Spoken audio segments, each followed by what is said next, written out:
Hey y'all, the biggest snowman ever by Stephen Kroll. This is the title page. Read by Mrs. Hudgens. Once there were two mice who fell in love with the same snowman, and this is how it happened.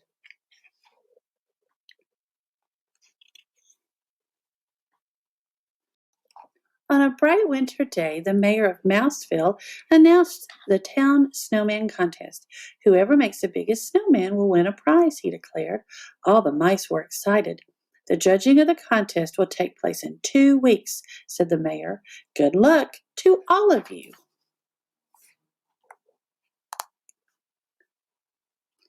I'm going to make a really big snow princess, said Penelope. I'm going to make a really big snow Martian, said James. I'm going to make it the biggest snowman ever, said Clayton, the house mouse. His friend Desmond, the field mouse, frowned. No, you're not. I'm going to make the biggest snowman ever. Oh, yeah, said Clayton. Oh, yeah, said Desmond. That night it snowed and snowed. Huge drifts covered driveways, roads, and fields. It was the perfect beginning for a snowman contest. In town, Penelope began her snow princess, and James began his snow Martian. Out in the country, Clayton and Desmond began their snowmen.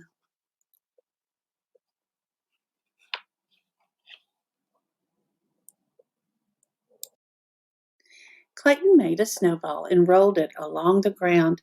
The more he rolled it, the bigger it got. Before long, he had a large base for his snowman. Not far away, Desmond was doing the same thing.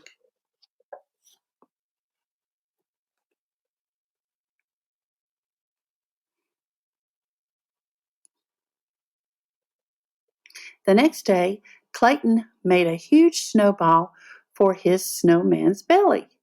Not far away, Desmond did the same.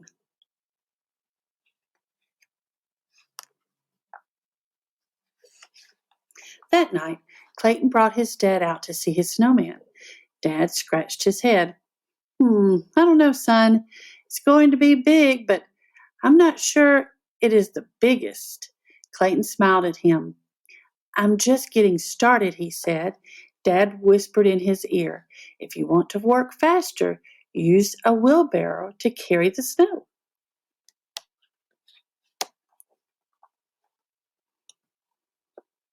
A little later, Desmond brought out his Uncle Vernon. I don't know, said Vernon. It's going to be big, but will it be the biggest? Desmond smiled. I'm just getting started, he said. Vernon whispered in his ear, if you want to work faster, use a wheelbarrow to carry the snow.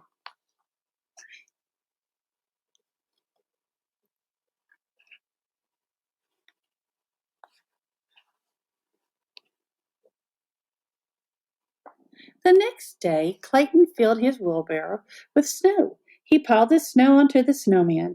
Then he rolled another snowball for the snowman's head. Not far away, Desmond did the same.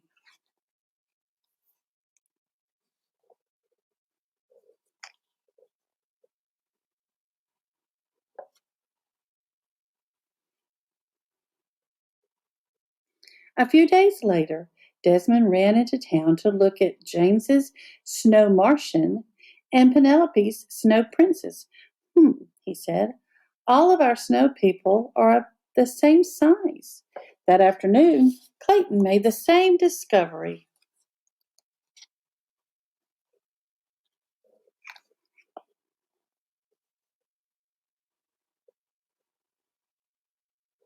The next day, while working on his snowman, Clayton had an idea. He brushed the snow off his gloves and walked toward Desmond. At the same moment, Desmond had an idea. He brushed the snow off his gloves and walked toward Clayton. They bumped into each other and fell down.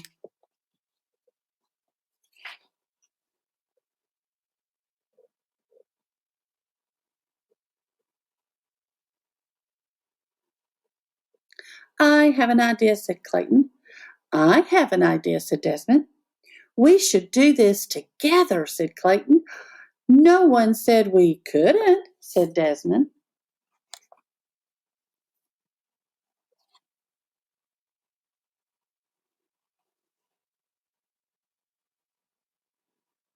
First, they rolled each part of Desmond's snowman over to the middle of the field.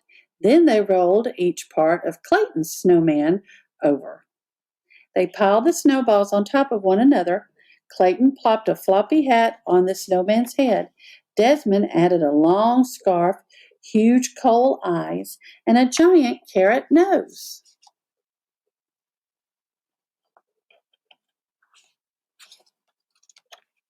When they were done, they had built the biggest snowman ever. The morning of the contest, field mice on snowmobiles brought the judges to the country.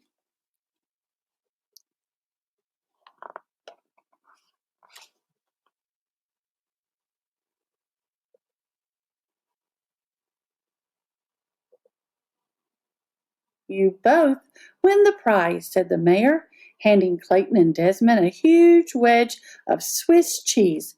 Let the celebration begin. Everyone gathered to dance around the snowman, drink hot chocolate, and eat donuts.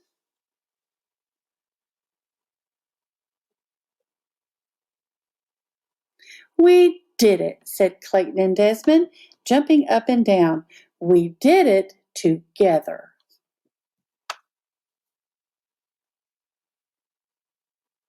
The end.